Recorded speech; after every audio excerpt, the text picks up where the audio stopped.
আপনি কি জানেন আল্লাহর কাছে ফিরে আসার জন্য আপনার অতীত কোনো বাধা নয়।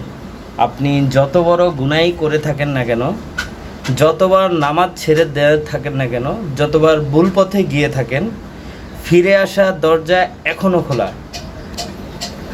শয়তান আপনাকে একটা কথাই বারবার বলবে, সেটা হলো তুমি তো অনেক পাপ করেছো, এখন আর আল্লাহ তোমাকে ক্ষমা করবেন না।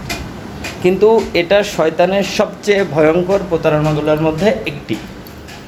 কারণ আল্লাহ চান বান্দা তার দিকে ফিরে আসুক। আপনি হয়তো ভাবছেন আমি আগে ঠিক হয়নি, তারপরে নামাজ শুরু করব। না, ভুল। নামাজ শুরু করার পরই আপনি ধীরে ধীরে ঠিক হয়ে যাবেন। আপনি হয়তো বলছেন আমার অনেক গুনাহ, আল্লাহ কি আমাকে ক্ষমা করবেন? আল্লাহর রহমত থেকে নিরাশ হবেন না ভাই। আজ রাতেই শুরু করে দিন। সিজদায় গিয়ে নিজের ভাষায় বলুন, হে আল্লাহ, আমি ভুল করেছি, আমি আপনার কাছে ফিরে আসতে চাই, আমাকে ক্ষমা করুন, আমাকে পরিবর্তন করে দিন। বিশ্বাস করুন, এই সত্যিকারের তওবা একটা মানুষের পুরো জীবন বদলে দিতে পারে। আপনার অতীত যতই অন্ধকার হোক না কেন, আল্লাহ চাইলে আপনার ভবিষ্যৎ আলোয় ভরে যেতে পারে। তাই মানুষের কাছে নিজের অতীতের জন্য লজ্জিত না হয়ে আল্লাহর কাছে নিজের বর্তমানটা সুন্দর করুন।